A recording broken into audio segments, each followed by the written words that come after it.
Students, मैं अभिषेक शुक्ला एक बार फिर से आपका कोचिंग इंस्टीट्यूट में स्वागत करता हूं। तो आज स्टूडेंट अपन लोगों को एलिमिनेशन और सब्स्टिट्यूशन पर बेस्ड वर्ड प्रॉब्लम के क्वेश्चंस को करना है। तो एलिमिनेशन और सब्स्टिट्यूशन मेथड को अपन लोगों ने कल कर लिया था और आज उन पर बेस्ड अपन लोगों को वर्ड प्रॉब्लम के क्वेश्चन सॉल्व करना है। तो चलिए देखते हैं आज इन क्वेश्चंस को। स्टूडेंट, सबसे पहले लिखा है, ये वर्ड प्रॉब्लम का जो पहला क्वेश्चन है इस पे लिखा है the difference between two numbers is 26 and one number is 3 times the other, find them. इसका मतलब सबसे पहले समझना है कि the difference between two numbers, ऐसे दो नंबर हमें दिए गए हैं जिनका जो डिफरेंस है वो 26 बताया गया है। डिफरेंस जो है उनका 26 है और ये भी बोला गया है कि पहला वाला नंबर जो है वो दूसरे वाले नंबर का 3 गुना है या 3 टाइम्स है।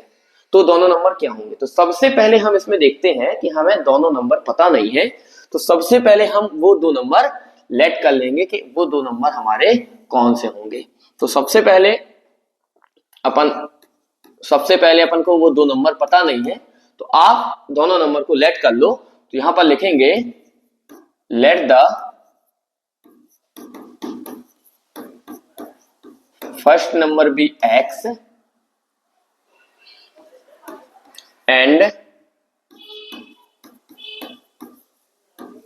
सेकेंड नंबर भी y। सबसे पहले हमें मान लेना है कि हमारा फर्स्ट नंबर x है और सेकेंड नंबर y है। आप कोई भी दो वेरिएबल इसमें लेट कर सकते हो। अब सबसे पहले जैसा जैसा क्वेश्चन बोले वैसा वैसा आपको करना है, मतलब अकॉर्डिंग टू क्वेश्चन चलना है। जैसा क्वेश्चन कह रहा है उसी के अकॉर्डिंग अपन लोग चलेंगे। तो सबसे पहले क्या बोला है? Difference between two number is 26। वो दो नंबर जो है उनके बीच का जो डिफरेंस है वो 26 है। तो सबसे पहले वो दो नंबर कौन से थे? ये हमने वो दो नंबर मान लिए थे। दोनों का डिफरेंस है, हमने डिफरेंस कर दिया और दोनों के डिफरेंस को बोला गया है वो 26 है इनका डिफरेंस। तो ये बन गई पहली इक्वेशन। दोनों नंबर का जो डिफरेंस है वो 26 है, ये बन गई पहली इक्वेशन। एंड इसके बाद फिर बोला क्वेश्चन है one number is 3 times the other. जो पहला वाला नंबर है वो दूसरे वाले का 3 गुना है, तो वन नंबर जो है वो अदर नंबर का 3 टाइम्स है। तो इनके बीच में रिलेशन बन गया। तो एक तो अपन लोग इसको भी बना सकते हैं, ये भी आप वैल्यू मान लो चाहे इक्वेशन फॉर्मेट में लिख लो, कोई दिक्कत नहीं होती है। तो ये हो गए हमारा फर्स्ट कंडीशन, दो नंबर का डिफरेंस 26 है और सेकेंड कंडीशन में बोला था कि one number is 3 times the other. तो अब दोनों इक्वेशंस को आप सॉल्व कर लें तो इससे आपका आंसर आ जाएगा। अब जब दो इक्वेशन होती है तो चाहे एलिमिनेशन लगा दो चाहे सब्स्टिट्यूशन लगा दो, दोनों से हमारे आंसर आते हैं। तो यहां से कर सकते हो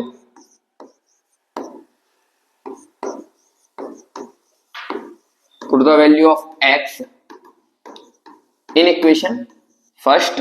अब x की जगह आपको पुट कर देना है 3y minus y is equal 26।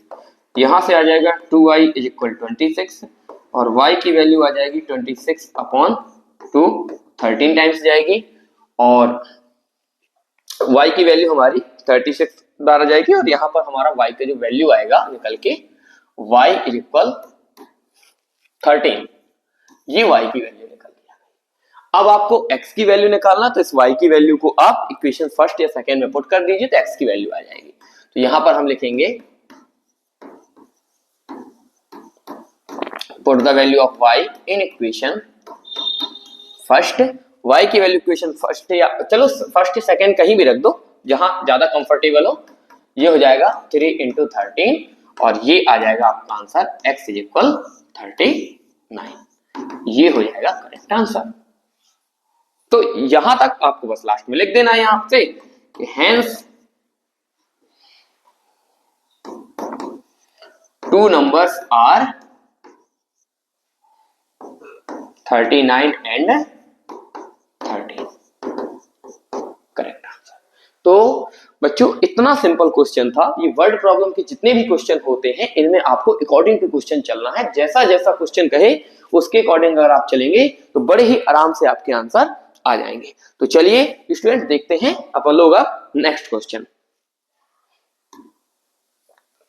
Next question, एक मिनट, नेक्स्ट क्वेश्चन सेकंड है हमारे सामने, जहां पर लिखा है the larger of to supplementary angle exceed the smaller by 18। दो सप्लीमेंट्री एंगल्स में ये बोला है कि बड़ा वाला जो एंगल है वो छोटे वाले एंगल से कितना डिग्री ज्यादा है, 18 डिग्री ज्यादा है। तो दोनों एंगल्स क्या क्या होंगे, तो चलिए देखते हैं इन क्वेश्चंस में कैसे करना है। तो the larger of to supplementary angle, तो हमें वो दोनों सप्लीमेंट्री एंगल पता नहीं है, ना तो हमें पहला वाला एंगल पता है ना दूसरा वाला एंगल पता है। तो हम यहां पर सबसे पहले लिख लेंगे लेट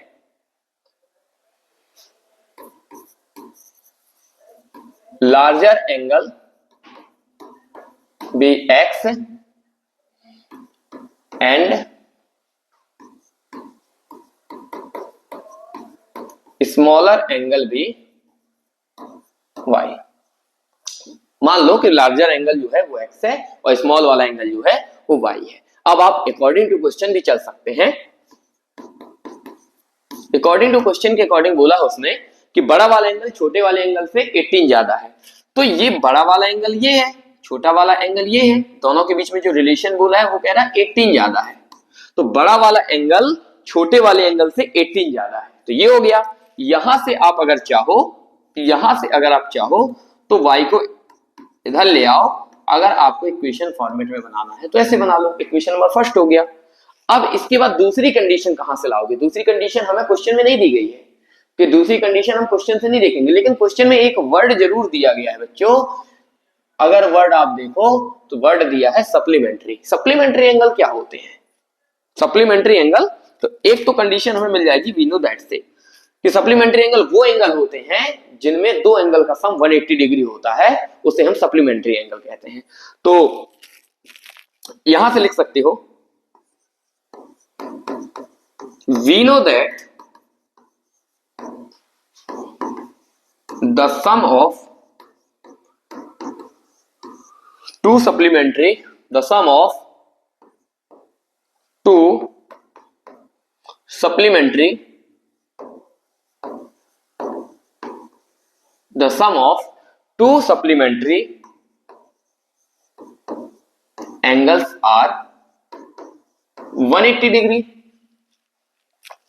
तो इसलिए क्या हो जाएगा यहां से, इसलिए यहां से हो जाएगा हमारा दोनों एंगल का जब आप सम करोगे तो ये होता है 180 डिग्री। ये भी बात आप जानते हो। अब दोनों इक्वेशंस को आप सॉल्व कर ले। तो अब दोनों इक्वेशंस को जब आप सॉल्व करने आएंगे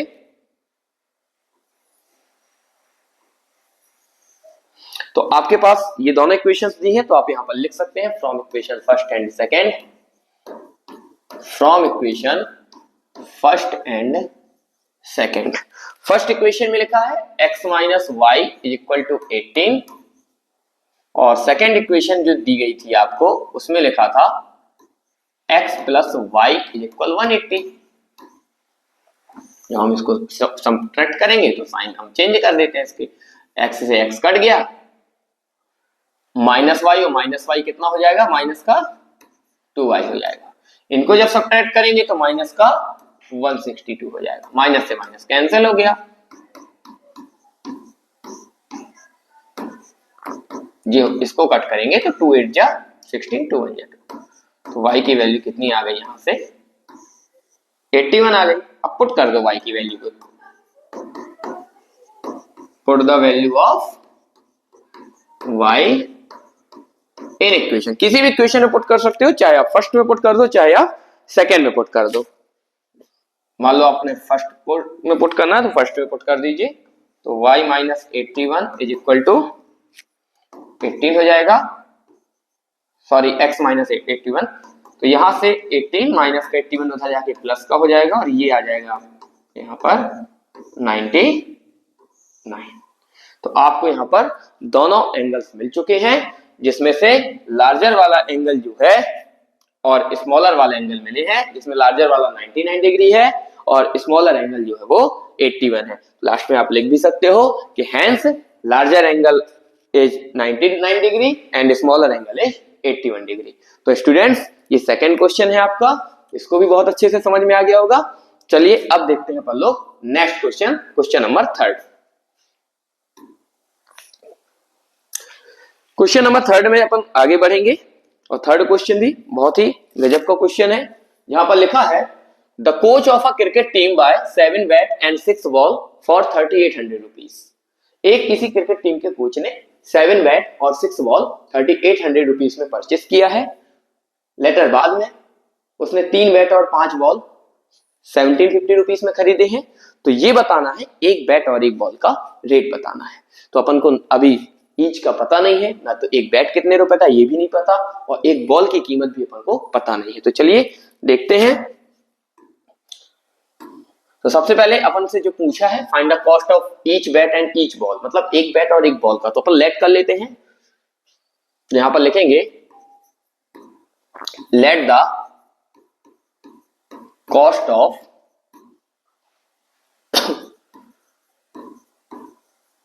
one bat equal to x rupees and the cost of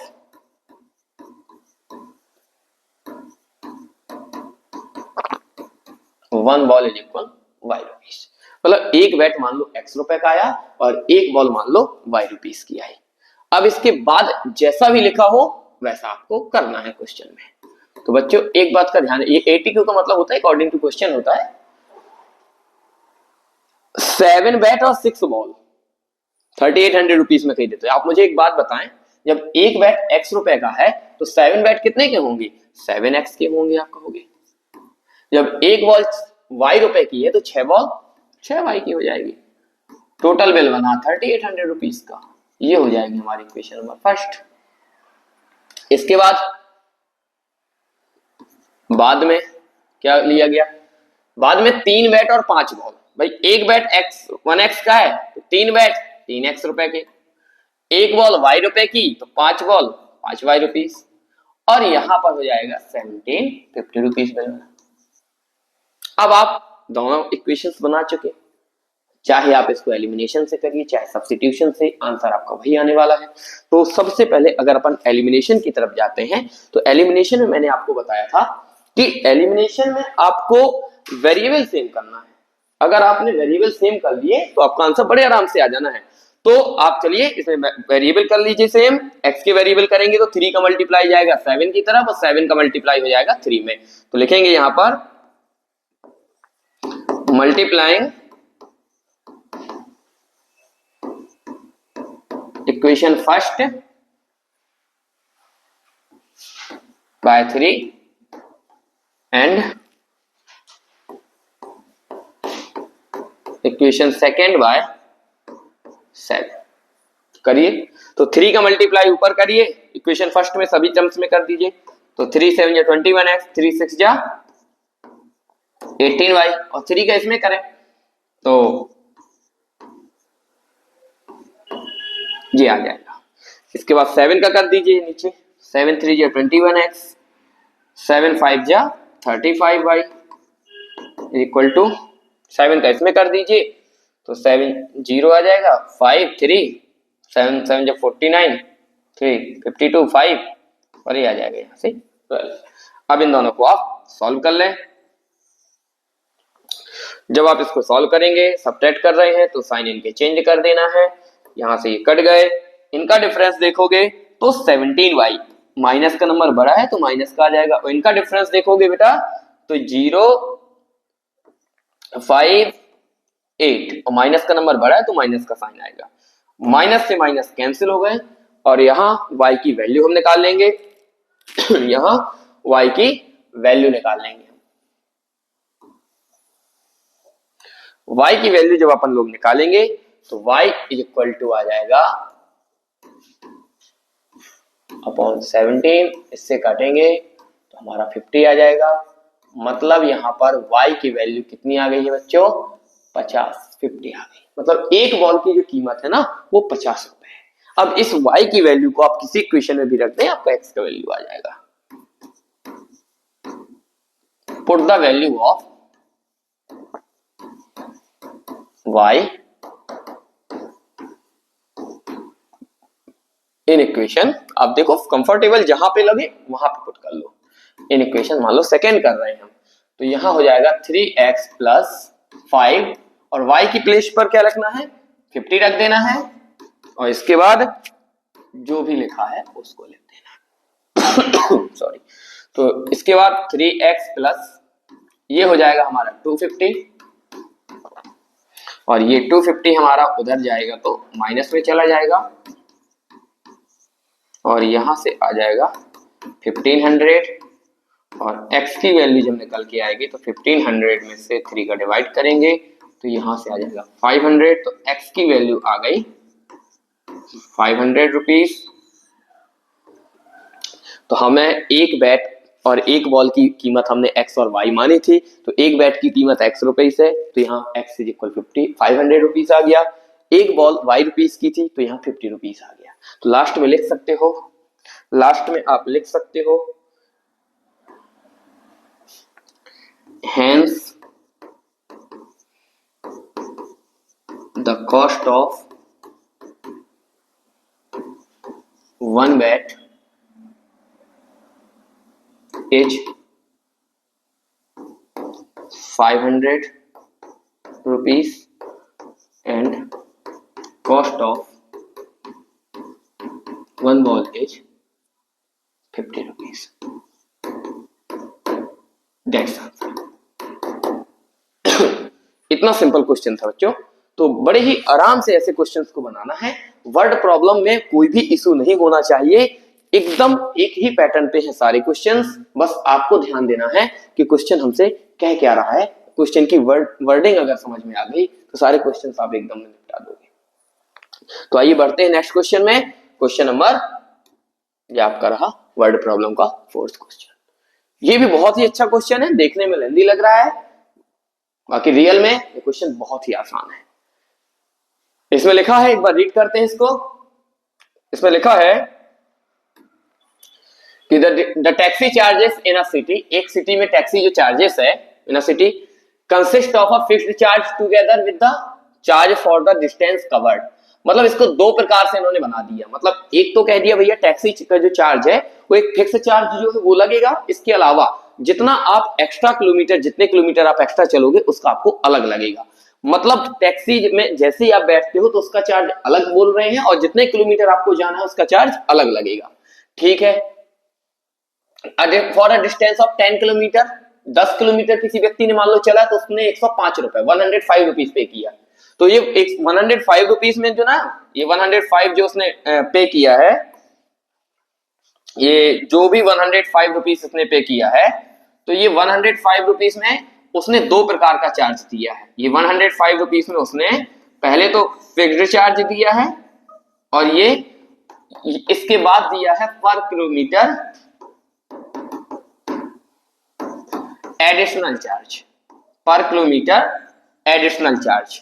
ये दो टाइप का चार्ज इसको लगा है। और यही अगर 155 रुपीज जो लगा है वो 15 किलोमीटर का लगा है, तो दोनों कंडीशंस में आपसे इक्वेशंस बना लेना है। मतलब सीधा सा फंडा ये है इसमें कि आपको दो प्रकार का चार्ज देना है, एक फिक्स्ड चार्ज देना है और एक पर डे पर किलोमीटर एडिशनल चार्ज देना है। तो हमें दोनों चार्ज पता नहीं है, तो आप फिक्स्ड चार्ज मान लो x रुपीस है और पर किलोमीटर एक्स्ट्रा चार्ज जो है वो या एडिशनल चार्ज है वो आप लोग y रुपीस मान लो। तो यहां पर लिख लीजिए late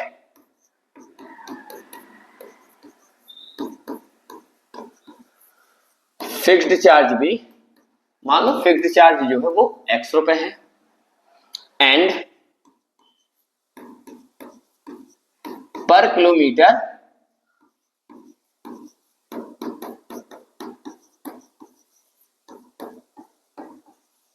additional charge is equal y रुपए। ये हो गए दो प्रकार के चार्जेस। ठीक है स्टूडेंट। इसके बाद जैसा जैसा क्वेश्चन कहता जाए वैसे वैसे आपको काम करना है। इसके बाद लिखा है कि 10 किलोमीटर अगर कोई चलता है तो उसे 105 रुपीज देने होते हैं। 10 किलोमीटर का 105 रुपीज। तो 10 किलोमीटर की 105 रुपीज में आपने देखा दो प्रकार के चार्जेस लगे हुए हैं। तो जब कोई व्यक्ति को 10 किलोमीटर जाना होगा तो उससे बोला जाएगा कि आपको पहले तो कितना देना पड़ेगा, पहले तो आपको फिक्स चार्ज जो हमारा x रुपए वो पे करो आप। इसके बाद हमारा पर किलोमीटर जितना चार्ज है उसको। तो 1 किलोमीटर का y रुपए ले रहा है, तो 10 किलोमीटर का कोई चला तो 10y चलेगा, 10y रुपीस। और टोटल बता कितना रहा है भाई पैसे, 105 रुपीस। ये हो गई इक्वेशन नंबर फर्स्ट। इसके बाद 155 रुपीस कब लेता है, जब कोई 15 किलोमीटर चलता है। तो यहां पर ये दिमाग लगाइए कि 15 किलोमीटर, तो 15 किलोमीटर में भी दो प्रकार का चार्ज देगा, एक तो वो देगा फिक्स चार्ज और एक पर किलोमीटर एडिशनल चार्ज। तो 155 में क्या होगा, फिक्स चार्ज उसे 100 रुपए देना पड़ेगा, और पर किलोमीटर एक्स्ट्रा चार्ज का मतलब ये हुआ कि एक किलोमीटर का y रुपीस, तो 15 किलोमीटर का 15y हो जाएगा, और टोटल कितने का बिल बना, 155 रुपीस का। इसे दे दो इक्वेशन नंबर सेकेंड। अब दोनों इक्वेशन को सॉल्व कर लीजिए, आंसर आ जाना है। यहां पर लिख ले from equation first and second. First equation क्या है, x plus 10y is equal 105, और एक आ जाएगा x प्लस 15y इक्वल 155। यहां से आप इनको सब्ट्रैक्ट कर लीजिए, ये आया, यहां से माइनस का 5y आ जाएगा, और यहां से माइनस का 50 आ जाएगा, माइनस से माइनस कैंसिल हो जाएंगे। इसके बाद आप y is equal to 50/5 divide करेंगे, तो y की वैल्यू कितनी आ जाएगी, 10 रुपीस। मतलब कहने का ये हुआ कि इसमें फिक्स चार्ज जो था, मतलब इसमें sorry per day additional charge जो था वो 10 रुपए है। और इसके बाद अब फिक्स चार्ज निकालना, तो इस वैल्यू को चाहे इक्वेशन फर्स्ट सेकंड कहीं भी रख दो, तो यहां पर हम लिख सकते हैं put the value of y in equation first रख दो, कोई दिक्कत नहीं। तो x प्लस 10, y की प्लेस पे हमने 10 रखा, और देन आफ्टर ये 105 हो जाएगा, और ये बन जाएगा x प्लस 100 इक्वल 105। तो x इज इक्वल आ जाएगा 105 माइनस 100, तो x इज इक्वल आ जाएगा 5। मतलब कहने का ये हो गया कि उसका जो फिक्स चार्ज है वो है 5 रुपए, और पर किलोमीटर एडिशनल चार्ज है वो 10 रुपीस है। इसके बाद आगे लिखा है कि हाउ मच डज, आगे लिखा है how much does a person have to pay travelling for distance 25 kilometre. अब एक पर्सन को 25 किलोमीटर तक चलना है, ये आपसे क्वेश्चन है कि भाई एक पर्सन को 25 किलोमीटर चलना है तो उसे कितने रुपए देना पड़ेगा। तो आप थोड़ा सा लॉजिकली ये बात समझ सकते हो, अगर ये नोट हो गया हो तो अपन लोग अब आगे देखते हैं। इसी क्वेश्चन को मैं थोड़ा सा और बता देता हूं, यहां पर आपकी दोनों वैल्यू से, इसलिए मैं यहां से रफ कर देता हूं।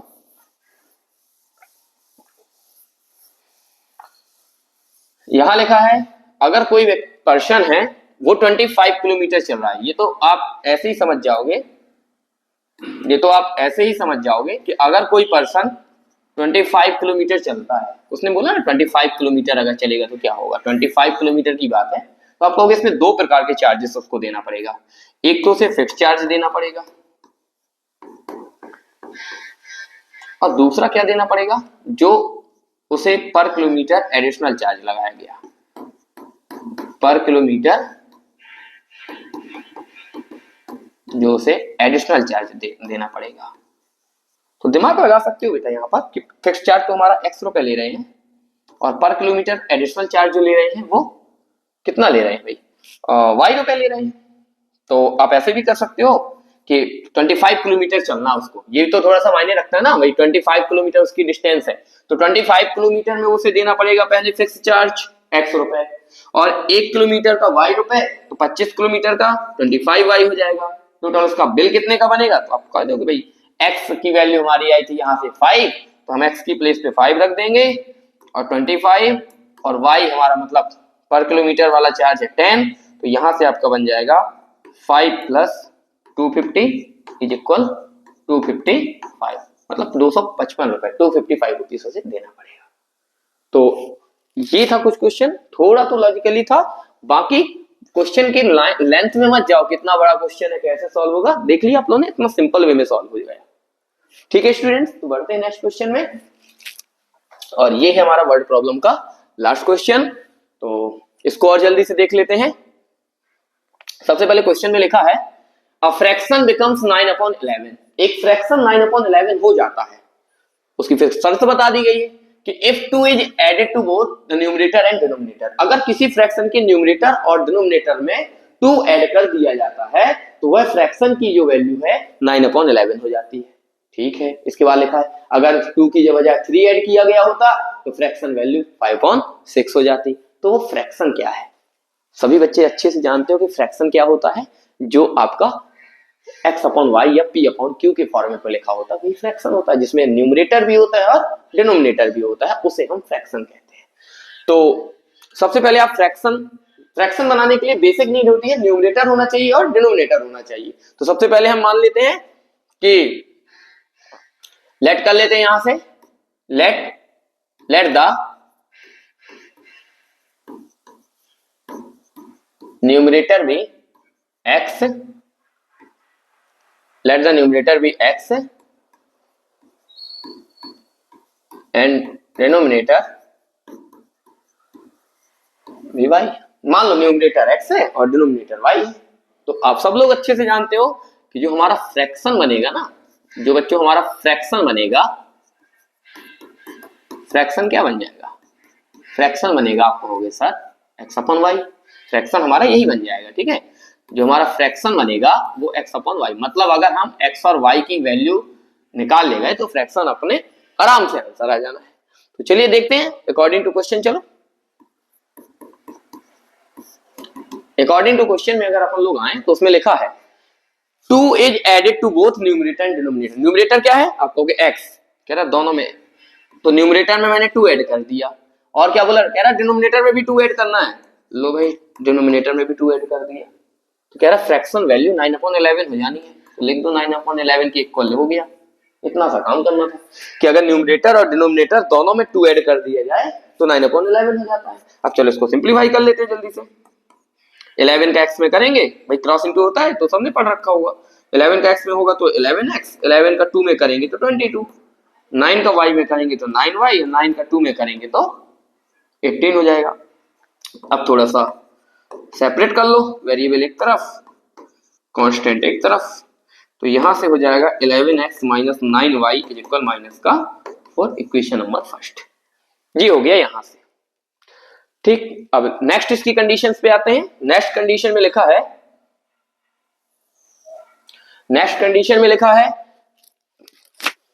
एंड लगा दो यहां से, कह रहा अगर 3 ऐड किया जाए तो 3 ऐड कर दो, दोनों में बोला है उसने फिर से, ये हो गया न्यूमरेटर में भी 3 ऐड और डिनोमिनेटर में भी 3 ऐड। कह रहा अगर न्यूमरेटर डिनोमिनेटर में 3 ऐड करोगे तो फ्रैक्शन 5/6 हो जाएगा।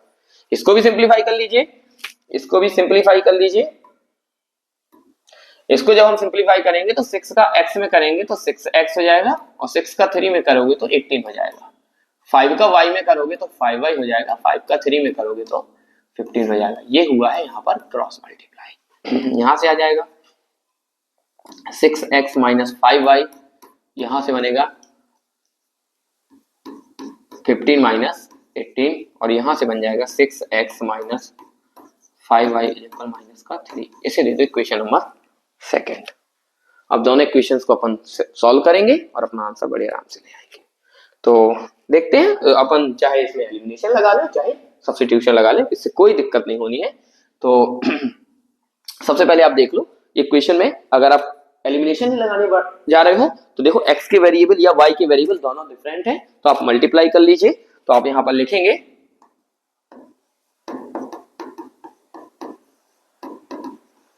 मल्टीप्लाइंग, इक्वेशन फर्स्ट में किसका मल्टीप्लाई होगा, 6 का हो जाएगा,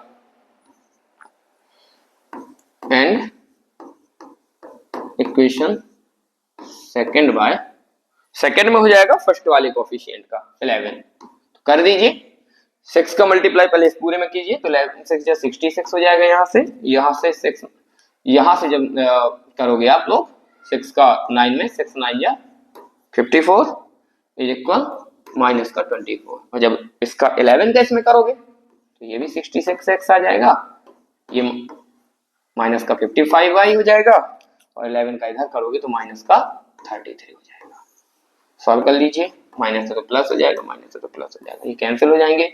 55y में से y गया तो y बचेगा, और यहां से जब इसको आप सब्ट्रैक्ट करोगे तो इसका बचेगा 9 बचेगा। तो y की वैल्यू कितनी आ गई, 9 आ गई। ठीक है, तो और देखते हैं आगे, y की वैल्यू 9 आ जाती है। अब y की वैल्यू को आप पुट कर दीजिए तो आपको x की वैल्यू मिल जाएगी।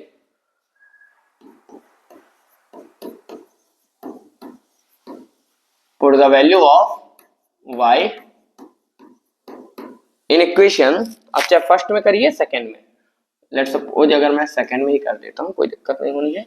6x माइनस 5, y की प्लेस पे 9 रख दीजिए और यहां जाएगा माइनस का 3,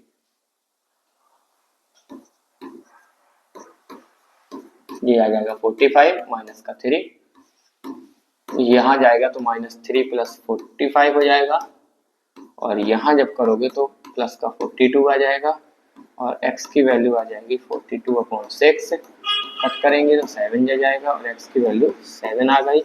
और हमने फ्रैक्शन क्या माना था, x/y, तो हमारा फ्रैक्शन जो निकल के आ जाएगा यहाँ से, देन फ्रैक्शन की जो वैल्यू हम निकाल के लाएंगे, तो देखते हैं जो हम फ्रैक्शन वैल्यू लाएंगे यहाँ से, देन फ्रैक्शन हमने माना था x/y, इसके अंतर्गत x की वैल्यू 7 है और y की वैल्यू हमारी कितनी आई थी, 9 आई थी, तो ये हो जाएगा हमारा फ्रैक्शन।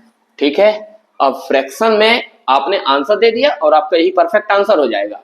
अब अगर आपको थोड़ा बहुत चेक भी करना है तो चेक भी कर सकते हो। देखो मैं 1 मिनट के अंदर आपको चेक करना भी सिखा देता हूँ। ठीक है, जो फ्रैक्शन मतलब जो अपना x/y की जो वैल्यू आई है ना, मैं यहाँ न लिख के इसको ऐसा कर देता हूँ, ये चीज जो अपनी फ्रैक्शन वैल्यू जो 7/9 आई है, आपको अगर चेक करना तो 1 मिनट में चेक करेंगे, देखना ये हमारा आंसर है 7/9, ये फ्रैक्शन आया है। क्वेश्चन ने क्या बोला था, अगर दोनों में 2 ऐड कर दो तो 9/11 बन जाएंगे। 2 ऐड करके देखिए, 7 में 2 ऐड करोगे तो 9, और 9 में 2 ऐड करोगे 11, बना 9/11 के नहीं बना। और अगर आप सेकंड केस को करो तो उसमें क्या लिखा है, अगर दोनों में 3 ऐड कर दोगे तो 5/6 बन जाएगा। तो चलिए 3 ऐड करो, 7 में 3 ऐड किया तो 10, और 9 में 3 ऐड किया तो 12, और 2 से कट किया, 2 5 जा 10, 2 6 जा 12, ये देखिए 5/6 आ गया। तो चेक कर भी कर सकते हो कि हमने सही किया है या गलत किया है। तो आई होप सभी बच्चों को समझ में आया होगा। तो बच्चों ये आपकी इंपॉर्टेंट जो सीरीज थी वर्ड प्रॉब्लम की, तो मैंने एलिमिनेशन या सब्स्टिट्यूशन आप किसी मेथड से लगा सकते हो। बहुत इंपॉर्टेंट क्वेश्चंस हैं आज के, और इन क्वेश्चंस में से आपके पेपर में एक क्वेश्चन तो आना 100% तय है। तो चलिए स्टूडेंट्स, मिलते हैं नेक्स्ट वीडियो में। अगर वीडियो अच्छा लगा है तो आपको वीडियो को लाइक करना है और चैनल को सब्सक्राइब करना है। Okay, bye bye.